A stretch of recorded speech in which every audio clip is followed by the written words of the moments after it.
What up, homies? It's your boy Stev. Today I'm with filmmaker, cinematographer Derek Glenn. Hi. And today we are talking Mars Attacks. One of your picks. So if you'd like to describe what the movie is about, you go ahead. Sure. So the movie is based on the old Topps card, like trading card, like collectibles. And those cards depicted scenes of Martian invaders coming to Earth and pretty much messing with humans. And I think if you collected all of them, like the humans fought them back and they went to their planet and stuff. Like there's like a big story that they did with it. Okay. So the movie's like adapted from those cards. And I think it's pretty much just telling, I don't know how accurate most of the scenes are. I feel like some of them are like homages to what like cards have come, but it's loosely based on those cards, and it's like it's brought to the screen by Tim Burton, which I think he does like a really good job of like I think showcasing. He really loves creatures, and he does a really good job of like giving these creatures like their own life, as well as like working with like a really big like star-studded cast, like in like kind of their own like interlocking short story, like an impressive like writing and like directing feat where a lot of different characters may not necessarily meet but have like overlapping like paths, or like characters like are like one person away from each other, and you kind of like follow like these a short 6 degrees of separation. yeah. I also I chalk it up to like kind of like the 22 short stories in like one of the Simpsons episodes where there's like a lot of like little snippets of different people like reacting to this Martian invasion, which is pretty crazy actually. Like to watch it, like rewatching, I remember it as a kid, but rewatching it now, I'm like, oh my goodness, some of this stuff is really scary and really graphic, and it's crazy. It's kind of funny at the same time, and you can get away with a lot when you're adding humor to it, but it's dark humor for sure. It is definitely. So touching up on the amount of characters that are in this movie, is it just me, or does this movie have potentially the greatest cast I have ever seen in a movie, period? It's missing Samuel L. Jackson. That's the only like, but you're right. The cast is fucking spectacular. Yeah. Like I was at the dinner with my wife today, and she was like, "What movie did you watch?" I was like, "Oh, I watched Mars Attacks." She's like, "The fuck is that?" And I'm like, "This movie, right?" I'm like, "This movie might have the greatest cast." And I just started listing like Jack Nicholson, Pierce Brosnan, Sarah Jessica Parker, Pam Grier, Michael J. Fox, Martin Short, fucking Jim Brown, fucking Tom Jones, like Danny DeVito, right? Like Annette Bening. Don't forget Annette Bening too. Annette Bening. Yeah. I fucking, so many people are in this fucking movie. Yeah. And she was like, "Why have I never seen this movie before?" And I started explaining, "Oh, it's about this alien invasion." She's like, "Oh, you lost me." But like, so she's like, "Oh, that makes a lot of sense. I've never seen this movie before." But the cast is fucking spectacular. Fucking Pam Grier. Like the cast is amazing. Now, like if you got the same people and you had this cast, it'd be the greatest cast ever. You got them in their fucking prime. We're talking like 96, right? Yeah. Like, actually, their movie is very much a time capsule, because you think about like Michael J. Fox, especially, is like, oh my goodness, like you're like out of movies pretty soon, dude. This like, is it. This you're is like, wow. Yeah. So it's like that's like crazy. I don't know, like, I also like, I love Pam Grier, like you brought her up earlier. I love her character and her portrayal, because she's like the single mom, like struggling, but like also like isn't like somebody that like when the aliens show up, I know she's got like protection. I know she's going to be able to hold her own or whatever.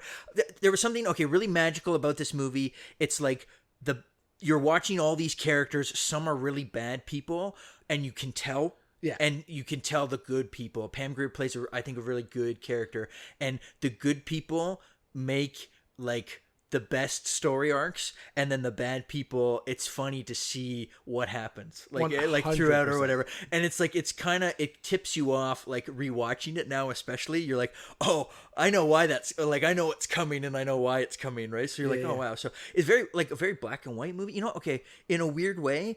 If you've seen Doctor Strangelove, two comparisons to this movie, it's very much political commentary. The movie, I think, is very relevant now, watching it now in like different ways, different aspects, but also Jack Nicholson playing a double character.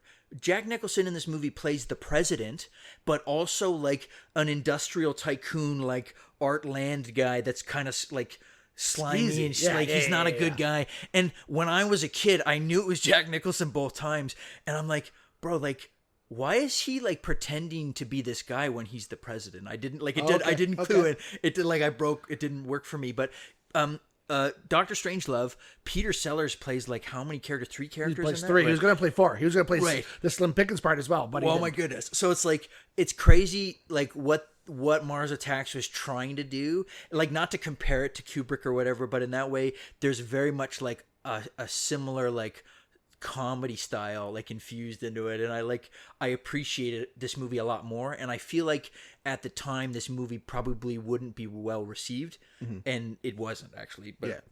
like box office it didn't do very good, but I think it's a movie that maybe doesn't have the appreciation it deserves and like needs to be talked about a little bit, so I'd like to share my love for it and my thoughts on it. I really love it. So here's the thing. I haven't seen this movie in probably 15 years. I haven't seen this movie since I was a teenager, for sure. Oh, yeah. Younger, right? But it's one of those things where, like, it's crazy how much I remembered. Like, the littlest little details. Like, I was like, oh, I remember most of this movie, but, like, watching it today was fucking spectacular. I watched this after work, so it was like this. Oh, evening. great! So it's fresh. It was so fucking fun. Like, and like in a way, it's what's I think. Okay, in. Like, okay, you're doing an ensemble movie. Oh my goodness, it's so many actors. That's so overwhelming. But there's something that's so like, oh dude, this would have been so easy to shoot. It's like, who cares about the ensemble? It's like, we just have to make sure they overlap in the right way and they have certain scenes together. But as long as we work that out, these characters are over here, these characters are over here. I get to do little vignettes of these characters and I don't have to commit long amounts of time to like specific screen characters. Everybody gets like a little piece of the thing because it affects everybody. Like it's a global movie that 100%. way. And I feel like that's a really like that's like the easy. It's got to be like I feel like Tim Burton would have had no problem being like ensemble movie.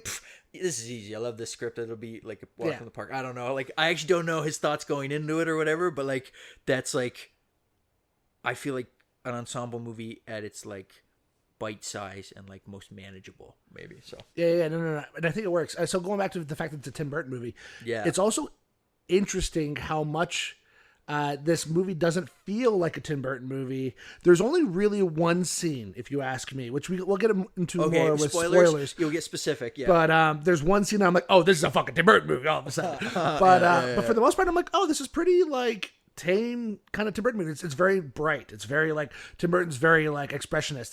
He's very like shadows and shit. And it's like, oh, that's interesting that he went this direction. But so I know the original idea for the aliens, they were going to be stop motion. You're right. Yeah. What do you think? Do you think it would have been a better movie? So here's my thoughts on it, and I want to add that I did get a chance to go to the Tim Burton exhibit, and I got to see one of the puppets like in a display thing. Cool. So like I really like stop motion, and I think it's kind of like an art that once Jurassic Park came along, it kind of got like, it's a look we're not really going for, or if we go for it, it's commit 100%, and it's a whole stop motion feature. Sure. I think some of the visual effects in this movie don't age well. And I think with stop motion, you would have had, if it done right, maybe if you did Go Motion or if you did whatever Phil Tippett was working on, if done right, it would have had a really cool look. But I don't know. Like, I think, here's my thing. I love stop motion, and I love, like, Roger Rabbit, and I love anything that incorporates, like, animation with, like, live action. Definitely, yeah. So I still love this movie, but I think stop motion would have made it, like, more exciting for me. I think it also would have alienated more people, like, not to use the pun there, but like it would I think it would have made more people go, oh. But like one thing that if you can look it up, I don't know, we can maybe send a link or something like that.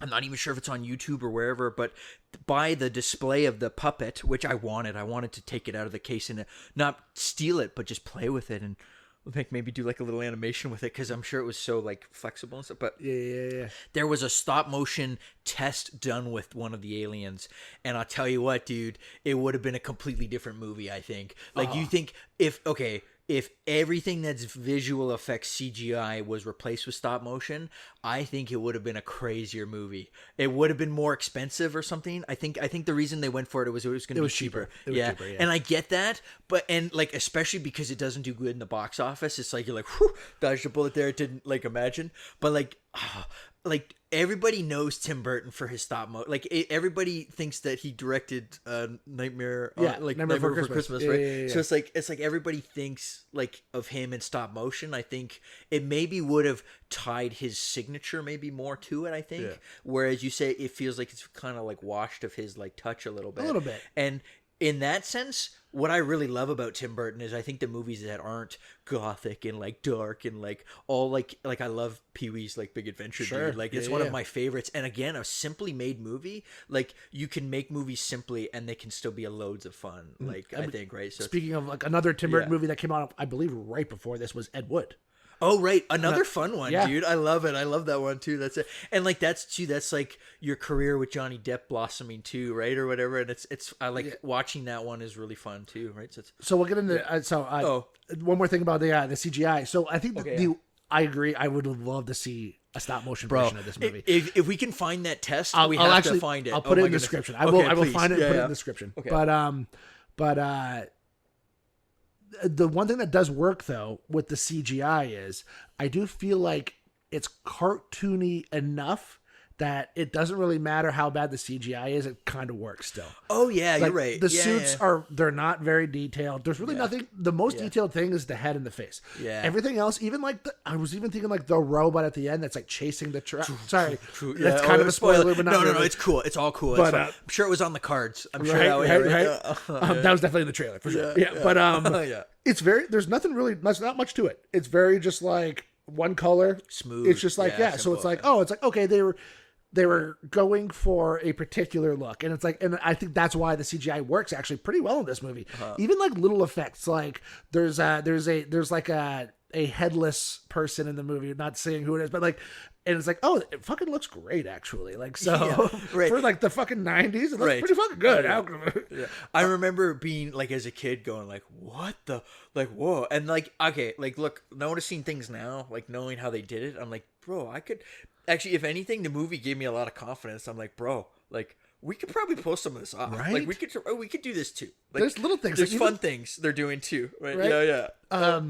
But even going back to Dr. Strangelove, you were talking about. There's a reference. Somebody talks about how they're coming for our bodily fluids in the movie, and I'm like, that's a fucking line from Dr. Strangelove. Yeah, that's 100%. Like, so I was like, that's so funny.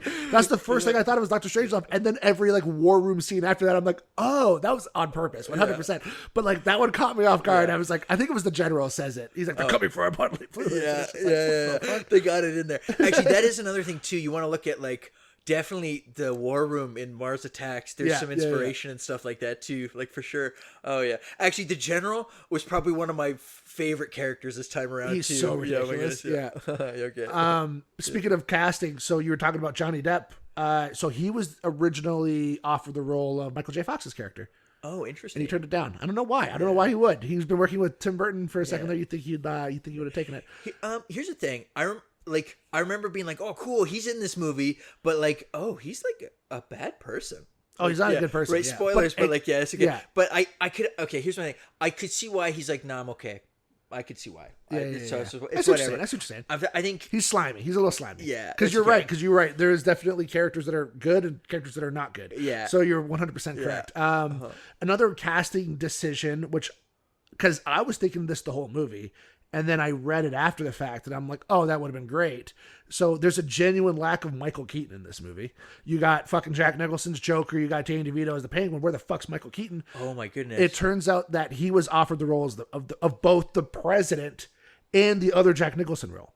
Oh, like he was going to do the double still? No. He was going to do one or the other. And Jack Nicholson was going to do the other. Oh.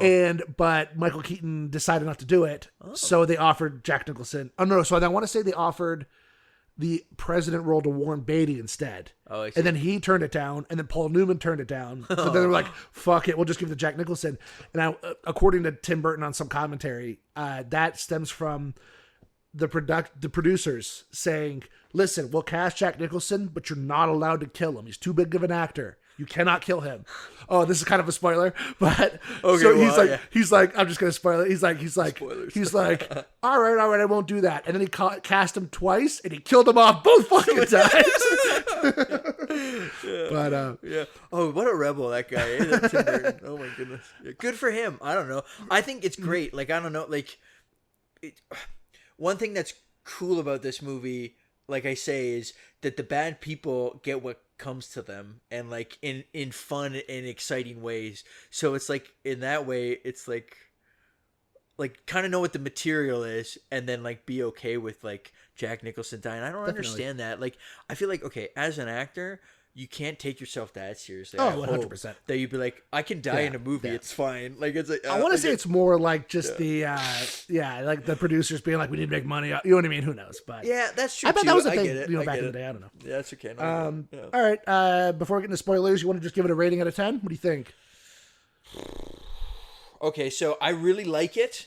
I'm gonna this is weird. Like, I feel like whatever I give, I'm gonna rate it as like an 8, I guess. I like it enough to. Okay, rewatchability is important for me, and I've been rewatching it like recently, and I think I might keep going back to it. My wife wants to watch it again. Okay. I'm like, I'm on board. Let's watch it again. Yeah. It's fun for me.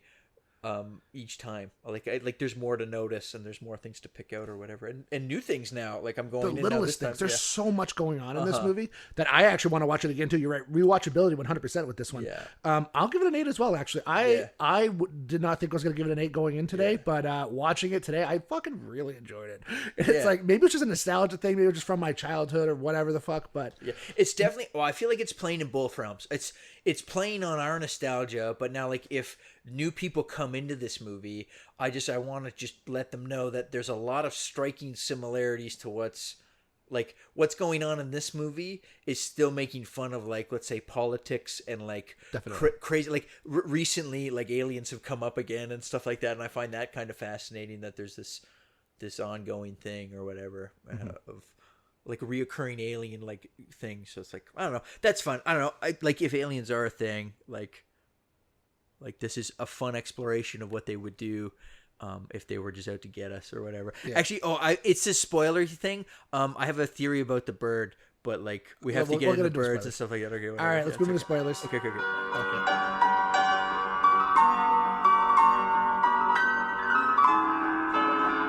All right.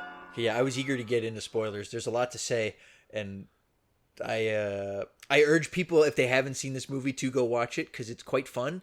And I got to just talk about the opening, I guess, right away. It's very. I don't know if at this point I knew Tim Burton had like a way he opens his movies all the time yet. Like, I didn't understand maybe style yet, but now I love his openings, like his title sequences. And this one's a lot of fun because it showcases like the alien ships invading, coming from the Martian terrain to Earth, and like from there it doesn't like let up really. Like, I think we have an opening of like some actors, and like I would assume like one ship, like a scout ship or whatever, but then like right after that it's like the title sequence and like all these beautiful fantastic formations of ships and stuff like that. I think it's good. I love it because I think it's playing off of even like old 50s like alien, like I guess the alien scare, what we would call like the War of the Worlds scare and shit like that. Like, it's almost playing off of those kind of movies, like those like sci-fi B flicks. I love it. Just like the I love it. I think it's fucking spectacular. It's great. Actually, I want to point out too, and this is where you're getting like words, like you're getting like who's in this movie, and you're seeing like the lineup and stuff. And I'm gonna skip ahead to the music again. Danny Elfman killing it, and like I feel like he understands like the subject material so good that his music lends so well to what it is, and like you're like, oh man, he's killing it with this one too. And not to say that it also doesn't sound similar to what he did in like Men in Black and like or whatever, which is also another movie of the era, like a really good sci-fi like alien movie that I think like is up there. But like I think what Danny Elfman's doing here is also super spectacular and still like its own thing, because it's definitely playing on 50s vibes, like in a different way, more of like a terrifying way. Whereas first of all, I didn't know Danny Elfman did the score for Men in Black. It makes a lot of sense now. And like, come on, Tim Burton, like at this point, like you can see what he's like for. Oh, like I like these people. Yeah. I'm gonna work with these people again. I want to say, Danny Elfman didn't do Ed Wood. I want to say. So I want to say he skipped him. I want to say he skipped him for Ed Wood, but it makes sense for him to be like, oh, I'm bringing Elfman back for fucking Mars Attacks. Next one, baby. We're going. That's it. So speaking of fucking, you just brought up Men in Black. When did that movie come out? 97 was Men in Black, and I forget is Mars Attacks 97 as well? No, okay, so Yeah. Mars Attacks is 96, but do you know what else came out? But right before, it was like December. It was like December 96. Oh, yeah. But do you know what else came out in 96? Independence Day. Oh, wow. So you had which a lot of people attribute Mars Attacks' box office failure to Independence Day. Independence Day comes out, it smashes record. It's also a good movie about aliens being conquered by humans, whereas Mars Attacks, spoilers, is not that. They get wrecked pretty much. We're in spoilers. And humans get fucked up. And I love I don't know if it's a commentary on humanity or the United States. I want to say it's just humanity in general, but this idea that the aliens just keep winning because they keep apologizing. Oh, sorry, we fucked up. Here, we're going to come to your house and we're going to shake hands. And then they just kill everybody. Yeah. And, I'm so sorry. We fucked up. They just keep doing it and it keeps fucking working for some reason. I don't know if that's a commentary on the idea that the person with the biggest balls always wins. It's like people want to forgive or I don't fucking know. Yeah. Well, I think what blows my mind and Pierce Brosnan's character in this is oh no. He's always until he's captured and they cut his head off. Yeah. Until he's no, we need to study them more and understand them more and stuff like that. And you're okay, I get being curious, but there's a point where you can be too curious and you're not smart enough. You're blinded by curiosity or whatever. Yeah. And it's very much that, but also blinded by maybe your own superiority. We have all these things. We have this communication box that can understand what the aliens are saying. I kind of doubt it. But you're right. Yeah. How do you? Okay. Yeah. Yeah. Right. But there's this superiority that we match them. So if they're coming to say sorry, it's because we're equals. And in no way these is guys that the are case. So I love anytime it shows the aliens because they're pretty much look at these fucking idiots. It's so funny. Yeah. I don't know why watching it this time, the Dukes of Hazzard scene. Oh yeah. It fucking hit me in the right just them accidentally changing the channel and then just watching the Dukes of Hazzard for a solid 30 seconds is so fucking funny to me. Just see the Daisy Dukes and shit. They're just what the fuck is this? Yeah. And then pouring the martinis. It's so funny. I'm oh, that's hilarious. Yeah. And that's what's fun about it, because at the same time there's a lot of crazy bad things happening. You're also getting that roller coaster of crazy funny bits or whatever, and you're also a sympathizer with these aliens a little bit. You're a watcher of everything, not just the humans plight and destruction, but also the destructors and how they operate a little bit too, which I think is actually kind of fascinating. The creatures are really well designed. I think if you want to talk about them, I was watching it the other night and my wife comes in and she's is that how they talk? And I'm it's hilarious. I said right away, it's so funny. It's ack, ack, ack, ack, ack, ack. And you're oh shit, that's immediately you're that's hostile. Yeah, that's not. Yeah. I don't care. Yeah, no. That's hostile. Whatever they're saying, I don't think it's a good thing. We need to arm ourselves. But they're no, we'll go. Yeah. And you're but she's ugh. She's I don't like that at all. I'm right. That's what makes it amazing. Yeah, right. Yeah, it's fucking so silly.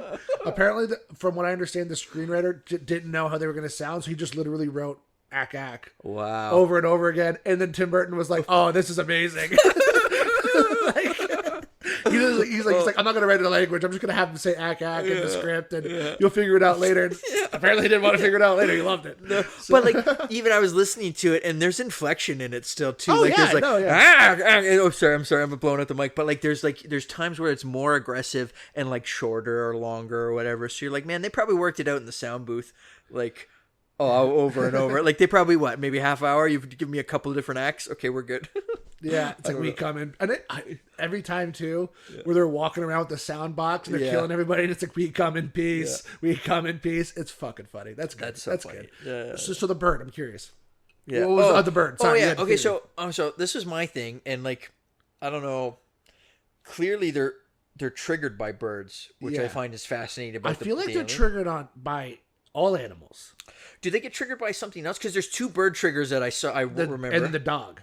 Oh yeah, okay. There's the dog that barks and he instantly kills it. He's right. So okay, so now seeing it this time, I hoped there would have maybe been maybe something where they use the birds. Like I love how the Martians get defeated. We'll talk about that, but I was hoping that there would maybe be some sort of like more like I like it's cool that the birds were a trigger, and I thought that they would explore that more, but they do it in like more subtle ways, which is fine too. But it's like anytime that there was like the bird that the dove that they let go at the first like encounter, that one I thought, okay, my thinking is that everybody thinks that's peaceful, but that main alien saw that as like an act of aggression. See, okay, yeah, but like he's making such a malicious face that it's like I think he's looking for a reason to just kick off the fight. See, right? And like my wife's like she's watching. I'm like, no, she's like he's just set off by animals, and it's something that recurs, and I get that, but like I don't think they were ever here to like. I don't think so either. I think they're here to fuck with us. But yeah. I think if I had to create a reason as to why they were triggered by animals, I think they spent so much time studying human beings. They forgot that they just don't know what the fuck these things are. That's great. So when they see something and they're like, it's like the saying, you fear what you don't understand. Yeah. They see this thing that can fly. Yeah. Which is like, human beings can't fly. Really, human beings aren't really all that tough. The thing that makes us tough is the fact that we can use weapons. We can manufacture weapons, and we can like use our brain, whereas like a dog can kill a human being very easily, and therefore can kill one of these aliens very easily. So it's like, I think they see it as like, holy fuck, what is that? And like, they just shoot it. Whereas human beings, they know they're dumb enough. And they're like, oh, we're so sorry. Yeah. You know, they just keep apologizing. Right. We're sorry. Okay, so maybe, here's what I'm getting at is, I love that because I agree with the bird may actually be perceived as superior to the human. Like, what the fuck is that? Oh, like, sorry, what the heck is that? But I was always under the impression that they were just about to pop off and they were like, whatever. I think they were looking for a reason no matter what. Like, don't get me wrong. But here's maybe what I'm saying. If, rewind, going back to Independence Day came out around the similar time, and Men in Black's had like how many sequels? We've got an Independence Day sequel. 4, I think, right? Yeah.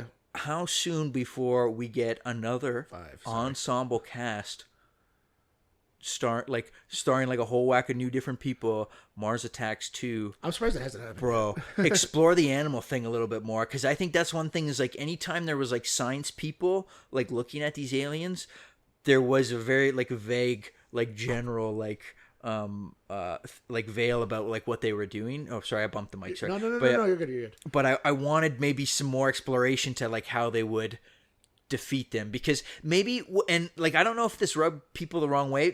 Talking about the ending just really quickly, what ends up conquering the Martians is like that song, and it's I forget what the song is. We should look it up, but I should have looked it up ahead of time. But it's also the song pretty recently used in Asteroid City, which I thought was a really interesting overlap. I didn't it's in the soundtrack. We'll look up that song, but it's shoot. Yeah, I meant to do that. Yeah, keep talking. I'll look it up. But this song that like ruptures these aliens' heads, I think is like it's a touch of Deus Ex Machina, but it's also the right amount of absurd that like fits with this whole movie. It's like, of course, like this semi-yodeling like country song like would be something that they also never discovered yet, and it would be enough to like just rupture their big old heads or whatever. Yeah. And I love it too. Like at the end, like they're blasting this music and you're watching all these aliens' heads explode inside like their like shells or whatever, like they're like domes, and I'm like, man, this is really satisfying, right? Like, especially for how much the destruction they cause. You kind of need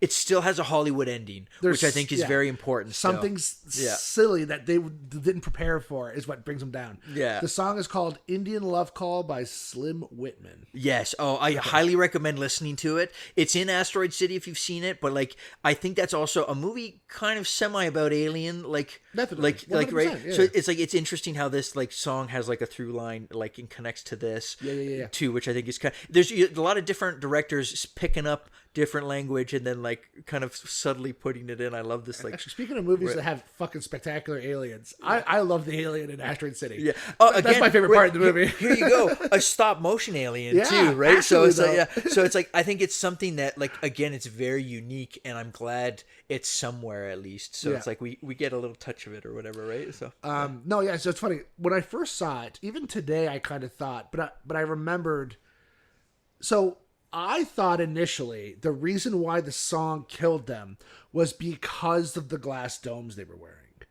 I thought it was one of those things where the sound gets trapped in their dome. Oh, and it reverberates. Oh, yeah. But then there's other ones. But then there's other ones without it, Yeah, and that's where I'm yeah. like, oh, but that would have made sense to me. It's like it's a dome. It's a dome thing. Yeah. That's what they're wearing. That's the reason why it's like just that high pitched noise. Uh-huh. But I love it anyway. It fucking works for me. Actually, I love it. I think it's great. Like. And I love the fucking the kid's speech at the end. Yeah, It's we so should all live silly. in teepees or whatever. Yeah. He's totally gonna get Natalie Portman. Like Oh, he's pretty 100%, much president of the new world. Like, Yeah, she's like, I guess she's the one handing out awards. Like all of the everybody else. He's the first man. Yeah, he's the first man in the new world. She's president of the Right? Like 'cause everybody else is dead. Right. They killed literally everybody else at the White House except for the president. So you're talking about earlier how characters are kind of black and white in this movie. Kind of like the good people survive for the realistically, that's how it goes, and the bad people all fucking die. All of them. The only one, if you ask me, that's actually a kind of a good person that dies is the president.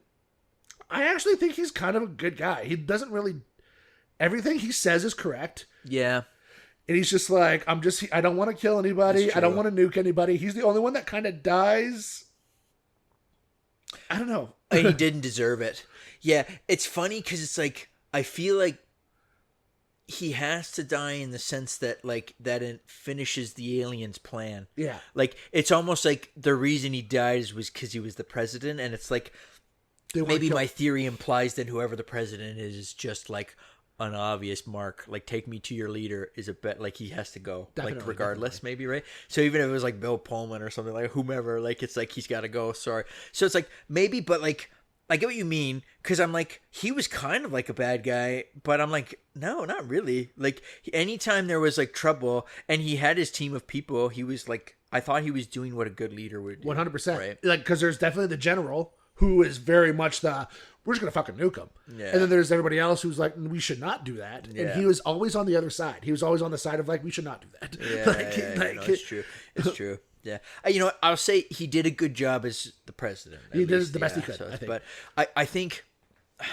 I feel like his death is more of a symbol that like America was conquered. It's like, more story oriented. Hence his and his death is so crazy too. Like the handshake where the hand comes out and crawls through him and like stabs him like through the back or whatever and becomes the like Martian flag. I love it. And you're like, oh, okay, well, like that. Like America has been conquered. America's fallen, right? And like.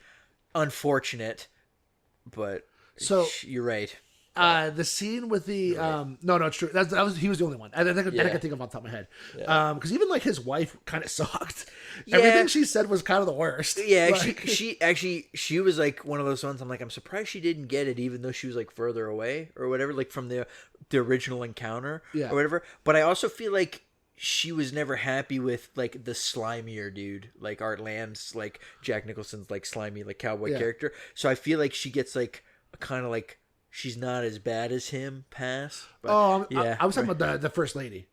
Oh no, Glenn Close is terrible. She's the worst. Actually, I like and like how she gets it is actually kind of the hilarious. best. Yeah. I'm like, ooh, but yeah. And that's the thing, like even with the amount of characters, because there's a lot, like we said, there's a lot of characters. Yeah. They do little things. Every character, even though it's small little stories, they have really good setups and payoffs. Like the two kids, for example, we meet them and they're in the arcade with the guns. And then all of a sudden they grab the guns and you're like, oh, it makes sense. They're good at this because they were just playing that game. There's just little things. It's like, that's all I need. That's all I needed was just one scene where they're playing with guns. That's all I needed. So it's like, and every character kind of has that. Yes. So, and I like that. Yeah. Cause you get character development still, which is really important. Cause 100%. like, again, you're sharing the screen with so many people. You need to develop them fast and like you're right, very very quick. I also like Martin Short's another character who he's obviously got like a vice for women and like they do like that overlap where I think right from Pam Grier and her kids there's like girls on the corner that he rolls up on or whatever and stuff like that and you're like okay, so later when he's encountering an alien all done up like a woman or whatever, I find that's a really fun scene because he's like so close to death like on the verge of it, like and the it's whole so time. obviously an alien. Yeah, Like, it's so she's hovering, dude, to the like, point where even the security guards are like letting you in and like, what the fuck? Yeah. But that's the thing. So going back to what I was talking about before, that's the Tim Burton scene. Oh yeah. Everything with that female Yeah. alien to when she pulls off the head and Yeah. it goes to kill the president, and then the first lady. No, the first lady, she doesn't die then. No, that's later. But anyway, Yeah. But, but the dog dies. yeah, and yeah. Everything about that scene is so Tim Burton. Yeah. Even down to the dress having spirals on it, and I'm like, oh, the rip on the I'm fish like, hook. oh, Yeah. this. You can tell Tim Burton's like, all right, this is where I time get to to go. shine. Yeah. Like the Danny Elfman score. Like, Yeah. I also got to throw it out there because I did read it. I read it before, and then as I was watching the movie, I'm like, oh, totally. The fish tank, Beautiful. it's beautiful. Lit well too, like illuminated, and then like it's in a black abyss. You're like, what the fuck? It's so great. Yeah. Totally all the fish from Finding Nemo. Yeah. But so the movie came out way before Finding Nemo did. All of the fish in that tank are in Finding Nemo. Oh, crazy. Yeah, so like it's a clownfish. It's the angelfish, which is Dory. Actually, the blue one I recognize. Yeah, Yeah. all of them, That was in there. All of them are in Finding Nemo as characters. Fun. So it's like whoever made that movie must have loved that fish tank. It was like, I'm stealing every one of these fish. Oh, wow. And making them a character in that movie. Because like it's pretty much, all of them. Like, so Marlin, Dory, Gil, all of the fish that are in the tank, they're all in this one tank. Yeah. It's like, interesting. I'm like, that's crazy. But the even crazier one is this movie came out the same year as Romeo and Juliet. The Baz Luhrmann one? Yeah, so I'm like, okay. that's so funny. We got two movies with lovers staring through a fish tank. If it wasn't for the fact that Romeo and Juliet came out the same year, I'd be like, oh, they're obviously making fun of that. Yeah. Oh, fair. But it's like, dude, that's too close to be like. It's so. And then there's even another scene which I'm like, again, and this could be a reference to it. The scene when he jumps on the round bed and then jumps, I'm like, that is so Austin Powers. It's true. And I think Austin Powers came out a year or two later. Yeah, so I'm like, oh, maybe Austin Powers ripped that off. Yeah. But it's like, actually, I will say Austin Powers gets a pass because the bed rotated. Oh, 100%. Yeah, okay, that's it, yeah. And he hams it up a little bit. He puts on a little bit more of a show, but Martin Short's still hamming it up too, he's right? so good. Yeah. Oh, that was like, I'm throwing it out there like Martin Short's in the movie. My wife is like, what the fuck? Like, also craziest takes on the aliens too. He's like, this is a great thing, right? You're like, oh boy. It's like he's like kind of off on his own like path to like just. Oh man, I'm so pressured as like working with the president all the time. It's right? so tough. My life he's just is so chasing tough. tail. Yeah. Whatever you say, Mr. President, I think it's a good idea. Right? You're like, oh yeah. I love it too when he like he's like, you like the White House, and he opens the other window. And, oh, there it is, right there. I'm the press secretary. It's just he's so fun. It's so silly. Like everything about that scene is so good. And, like, yeah. So speaking of characters, we were kind of talking about the amount of characters and the arcs and shit. So apparently, this movie, in its initial stages, it was supposed to have double the amount of characters and stories. Okay. Does it work? Oh. So it was supposed to have double the amount of characters. It was supposed to be worldwide. So it was supposed to take place in Europe, India, and in Asia. And the budget was supposed to be like $220. Oh, $220 million. Yeah. And then the production company was like, we're going to cut this, I think, down to 60. It ended up being 100. But so they cut it in half. So he had to cut half the characters, half the stories. They kept it contained to just America. Las Vegas. Yeah, right. I say George Washington, Washington D.C. and I believe that's it. Or is there one in New York too? No, Washington D.C., Las Vegas. I feel like there's 3 cities. It doesn't matter. Wherever the fuck, wherever. The guy's from. The donut world. Yeah, I'm trying to think where that is. But it's like New Mexico or something. Yeah, somewhere in New Mexico. But anyway, so it's like instead of being worldwide, it's contained to that. I think it works better. What do you think? It's hard to say, obviously. Yeah. So here's the thing. It's affecting the world. So I like the idea of like, if it's a global event, you're getting like global characters, but the likelihood of overlap is less. Right? Unless you're doing like world leaders at a summit or something. I don't know, whatever. So it's like, I think where if you contain it to America, the overlap rate is higher, is greater, and in this case it is because of your characters and how they interact. So here's the thing. I think the world is represented okay in it. Like he calls the French president at some point or whatever. I love that scene. And then like he's like, yeah, we're sitting down with them right now. He's like, do not get out of there, boys. Get out of there. You're like, oh, okay. But like, I think in that sense, I'm fine. Like, I wouldn't want them to change it. That's what and like, look, if they're making a sequel, like that's where you go global. Go global with it. Yeah, go bigger. Yeah, do another invasion and like go pick up from like where things had left off the last time they invaded or whatever. Like, go global then, because like I think that's fine. It didn't do that. And like, again, make it cheaper. Like, my whole thing was like, could you have done it for $220 and done the stop motion? Could you have done like, or could, yeah, right? I don't know. So it's like, it's fine. I think it's good. And it to me, again, it's a sign of Tim Burton's like, okay, I'll make this as simple as I can make it, but as entertaining as I can make it. And make it 3 cities. We don't even have to do all of America, right? Or whatever, right? Mm-hmm. And they're definitely like, 3 different parts of the country, really, like 3 very distinct parts of the country. You're right. There's like the slimy Las Vegas. I'm not saying Las Vegas slimy, but it kind of is. But it's also beautiful and bright and like crazy. Like, what's the boxer's character? I forget his name. He's Byron something. Byron. Yeah. Okay. Yeah. So like Jim Brown's character. Yeah. Right. So like, I think he's really cool. Like dressed up as like a pharaoh and stuff that, and he kind of becomes like a superhero by the end of it too, where he's just like he's gonna box his way through like the aliens and stuff, and I'm like, that's flashy as much as it's slimy and like his boss is a jerk and like it's not a fun place. And it also kind of alludes to the fact that he used to beat people up for money. There's a little bit of a moment where they're like, he used to do that. He's like, I don't do that anymore. Yeah, right. He's turning over a new leaf, right? Yeah. And that's what's cool. Like that's what's cool is like he's actually somebody who was bad who's trying to be good, and like it looks like he might die, but he actually gets like a good he gets like a good ending. He actually gets like a really heroic ending. 100%. And I like that. It makes no sense that he made it to Washington, D.C. the next day. Yeah, on foot or whatever. Yeah. So I even looked it up because I was curious. It's a 5-hour plane ride. Yeah. So that's just a plane ride. Yeah. I'm pretty sure it's the next morning, right? Because they're cleaning up their bedroom. Yeah. I would have. Okay. Here's the thing. Maybe. Okay. I always was under the impression it's been like a couple of weeks, and he probably got a couple of buses. He probably whatever bumped around, probably helped some people. Like it's its own mini series, whatever. And then he's hitchhiking across the country. Yeah. And then he rolled up on them, and their house is still laser blasted open. Yeah. Like it's still like I feel like they probably wouldn't have brick and mortared it up that quickly. So maybe they were staying somewhere else for a couple of weeks, and they finally come home. And they're like, all right, there's still an alien corpse on my bed. Right. And they're throwing maybe. Yeah. I don't know like how recent it is, but I'm cutting it some slack, maybe more than like I was originally thinking now that you bring it up, but I give them some time. Like I figure some time had passed, but you're right, they are throwing the bodies. Like I figure, you know what, a pile of bodies maybe, and they're like sweeping it up or whatever is maybe more believable, but like here's the thing, as unbelievable as it is, it fucking works for me. I love it. I still love it. It would not work as well if he didn't show up at the end. Him showing up at the end is like, oh fuck yeah, like humanity. Yeah.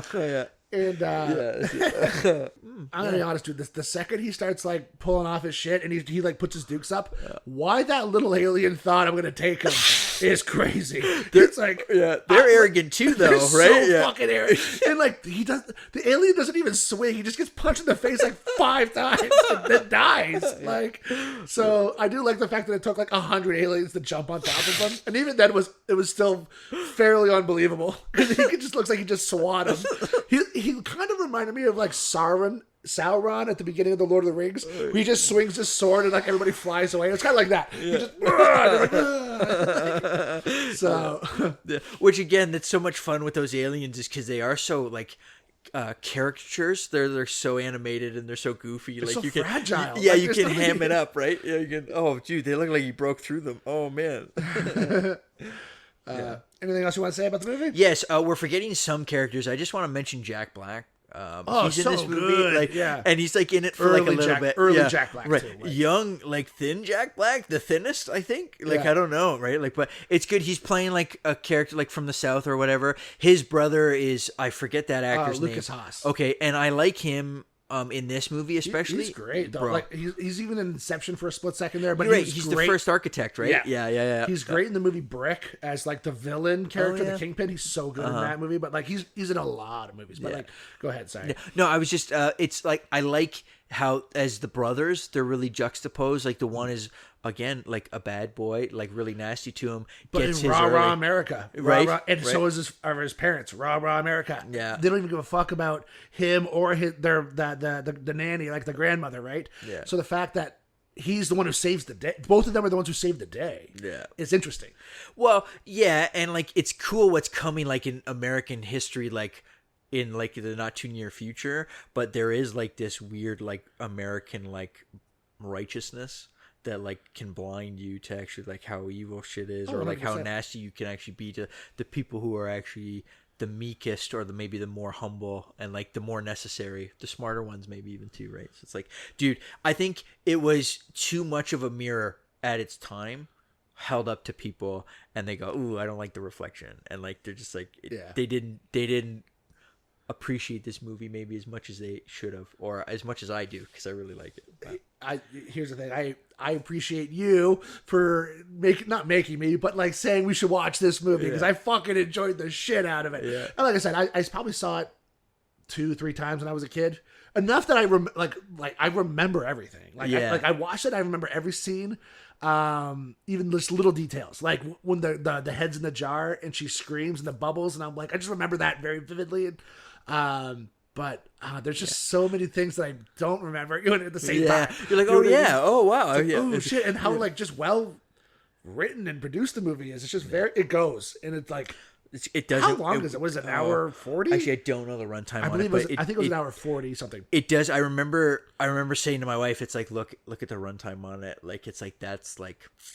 Yeah, like it's not too long, right? It's a tight movie. Yeah. It has to be, dude. There's so many characters in it. Like everybody gets their moment, but it's not anybody's movie either, right? Like obviously there's billing, and there's like I want Jack Nicholson at the top. I want to know who like the heavy hitters are or whatever. But like he shares the screen time with just as much as some like Lucas Haas or like whomever. Like is it Luke Haas or Lucas Haas? Did I get? Oh, I believe it's Lucas, but I could. Sorry, buddy. Maybe it's Luke. Yeah. Okay.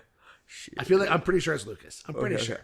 But you're right. Like, even though I would say that Jack Nicholson is probably the main character, you are right that there are so many like main characters in quotations. There's like Annette Bening is a pretty big character. Byron's a pretty big character. Huge, Pam Grier's a pretty big character. Like there's, I don't know. But sorry, what is his name?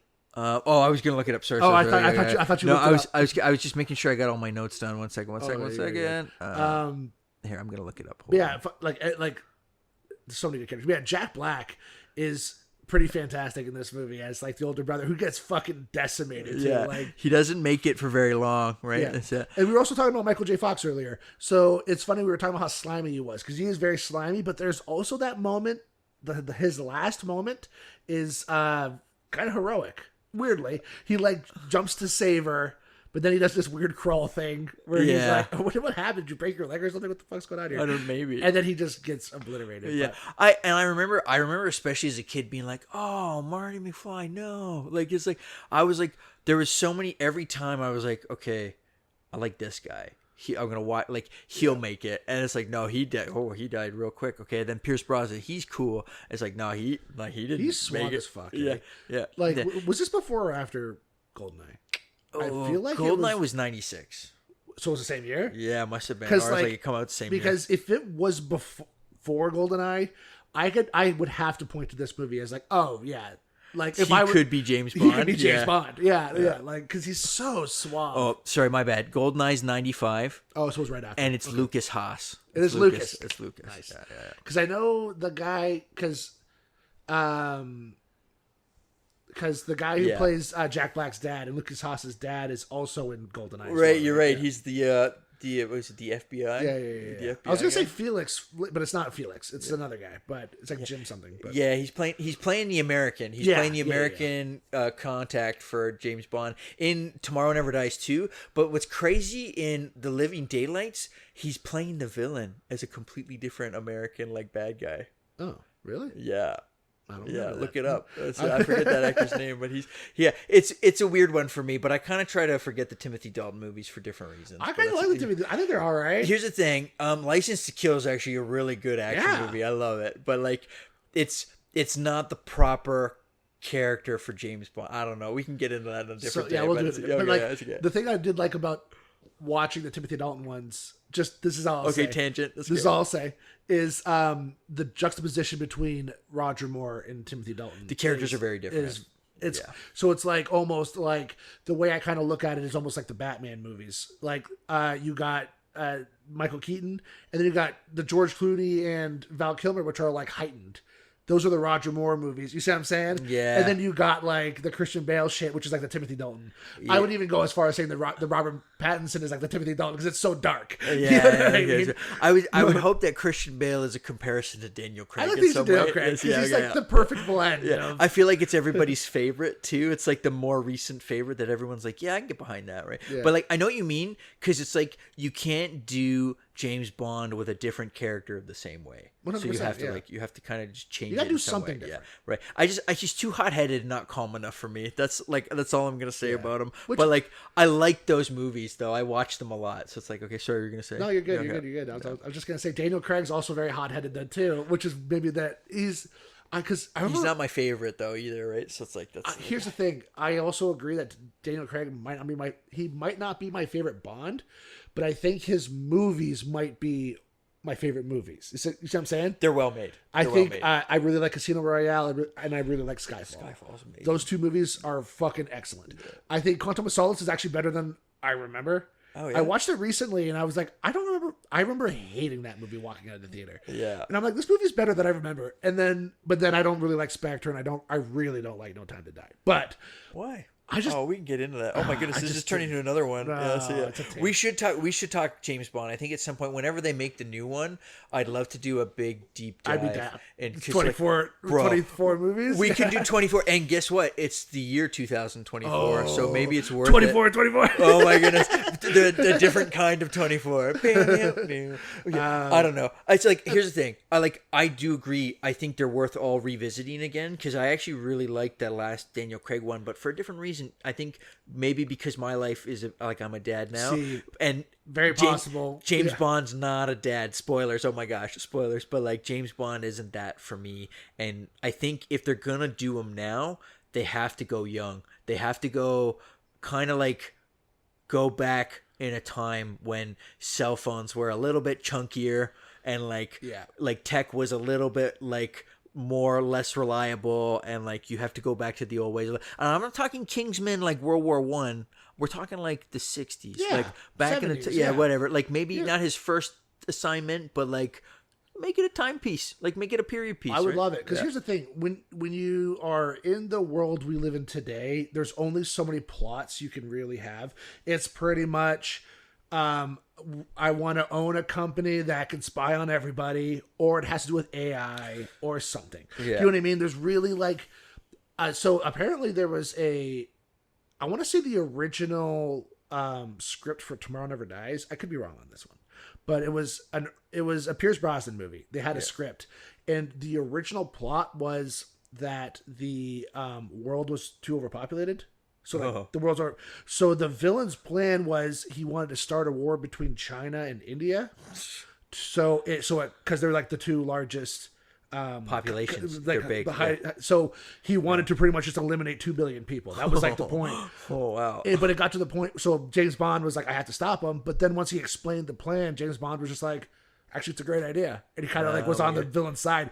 So they had to scrap it because they're like, this is too fucking dark. Yeah. But that's not James Bond either, right? That's like Watchmen shit. Like, right? That's the only other storyline that you could do, if you ask me, because it's like overpopulation is a real fucking problem. Yeah, it is. So it's true. It is bad, but like, yeah, that's I think your hero needs to be more heroic than that. And definitely. Like, he needs, James Bond needs to be like Rorschach, unfortunately. Yeah. Yeah. It does have to have that. Like, there's a scene in even like the Peacemaker show. I don't know if you watched the Peacemaker. I did, but I feel like the last couple of episodes, there was like a big alien bug at the end of that. Yeah, I remember that, but I don't remember how it ends. James Gunn loves fucking alien bugs, eh? That's kind of his thing. Here's the thing. I loved Starro in like the Suicide Squad. I love Starro because it wasn't a sky beam. It was something that was really threatening, and like they had to contain it really quickly. But like, we going still? No, you're good. But the big monster again. I'm like, okay, you know what? Whatever, it's fine. But like, we just had one of these. I agree. It's the same thing. Yeah. But there's a moment in that at the very end of that, kind of spoiling, but not really. It's definitely a spoiler, where the villain is talking to him, and he's the villain's like, "Your world's going to destroy itself. Like, you guys are done. Like, we are going to fix it. You just have to let us do it." And then there's a moment where he like thinks about it, and then he's like, "No, I can't let that happen." And then he like fights and then ends up winning and killing the alien, even though he knows 100% that person's right. He's like, I can't let the villain win. Yeah. And I think you're right. I think James Bond's kind of the same thing. James Bond's like, I can't, in good conscience, let that happen. But at the same time, because the whole argument in the script that I was reading, like the treatment that I was reading was, the villain kind of brings up the fact that like, you're a serial killer. Yeah. Like, what you do is kill people. I'm just on a bigger level. I'm greater than you are. Yeah, like I'm just doing the same thing. Just like so. At the same time, it kind of makes a lot of sense. It's like, all right, but at the same, I do think that James Bond couldn't let that happen. Yeah, it's interesting though, because like I see him very much as like a hero more than I see him as like a spy of the Cold War, like a byproduct of Cold War, like espionage and stuff like that, right? So it's like it is unfortunate where his like origins come from, and like, man, like I get why he would maybe like in some script or whatever, and like in some ways I think No Time to Die, like clearly he found the time, but like he it's almost as it's not the same as siding with the bad guy, but like the result is like just as effective as if he like sided with the bad guy. You're like, that's the ending. You're like, oh, well, like that's I didn't expect that, right? Like that wasn't how a James Bond movie's supposed to end, or like how that's supposed to go down is like, it's like jarring. Just letting going as far as just to let something happen. Yeah, it's right. Like you can stop it, or you're not doing anything. You're just letting something happen. It's kind of the same idea. I don't know, but anyway, we're on a fucking tangent. No, it's okay. I'm just saying I really didn't like No Time to Die. I didn't like the plot. I didn't like. Yeah. There's so much about it that I didn't like. Even the idea, like, so you're hyping up Spectre for 4 movies, and then you kill them off pretty much in the opening. What the fuck are you doing? What is going on here? Well, the franchise. I feel like at that point, the Daniel Craig movies are like 1 movie extra.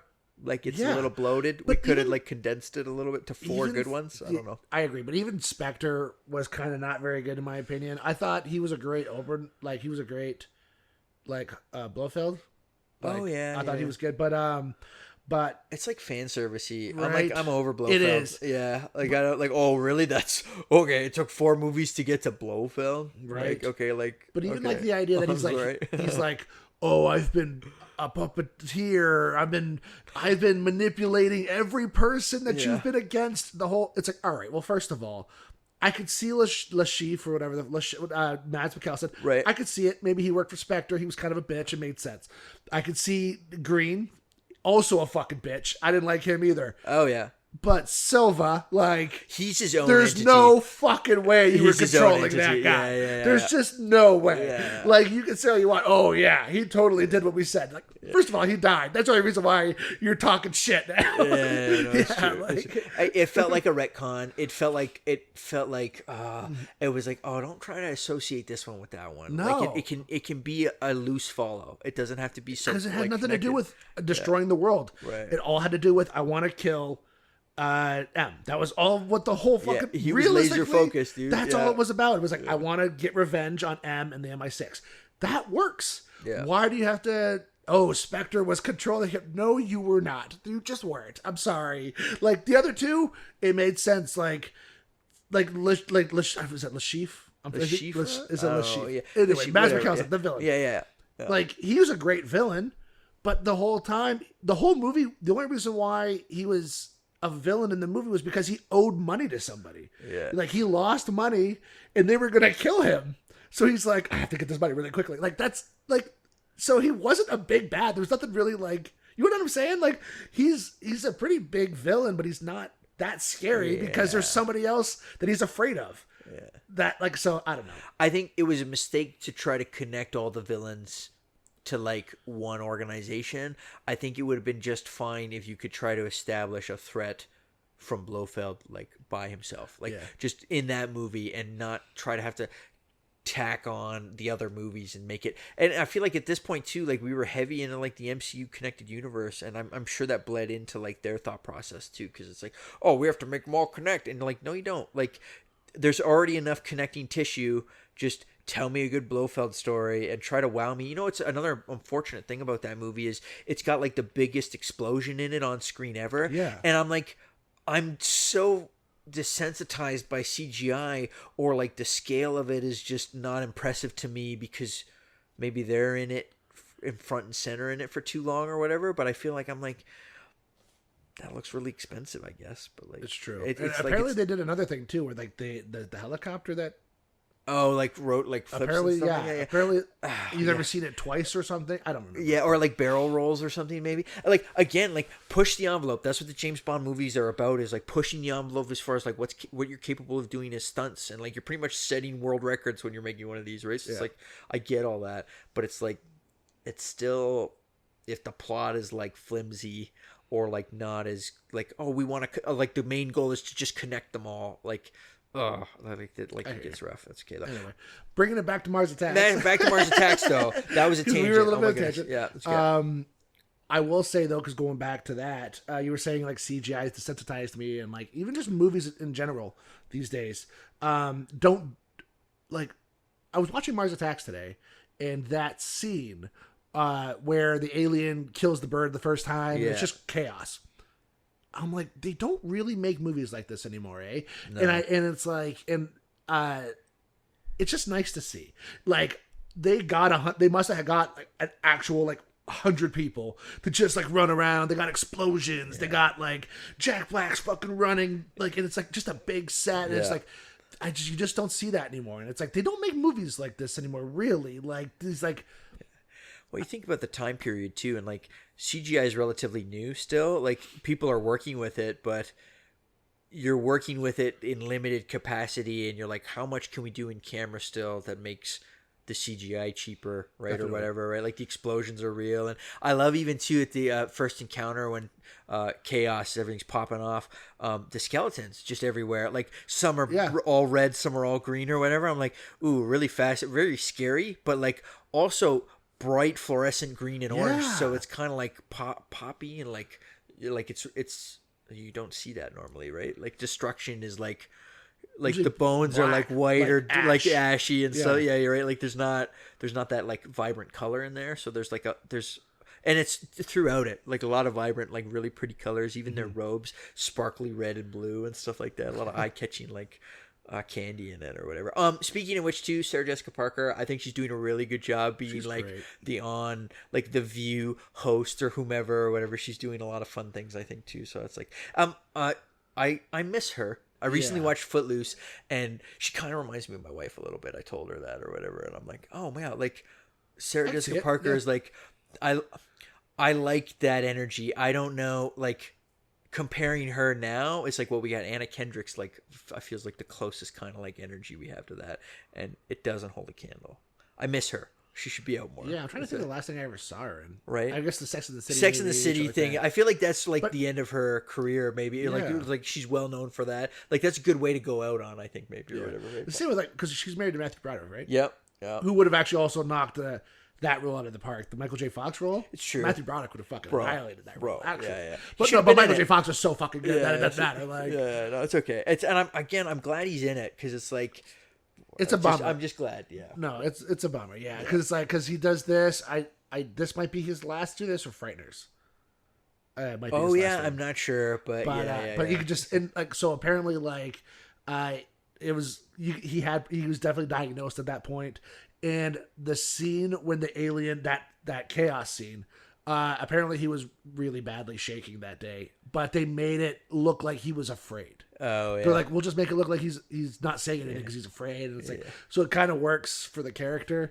Yeah, but it's a bummer. Yeah, that sucks because he's fantastic. But I also have seen him in shit, like pretty recently, like within the last 5-6 years.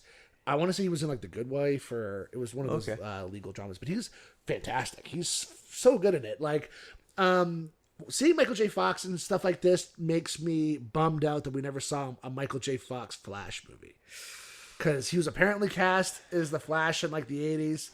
I'm like, oh, like that would have been great. That's great. the actor right there. It's like, God damn it. Like Marty McFly era as the Flash. It's like, that's so amazing. Cool. Like, and he would have been the right mix of teenage kid and heroic, like 100%. like man, if you will, or like hero, right? Like it would have been a good mix, I think.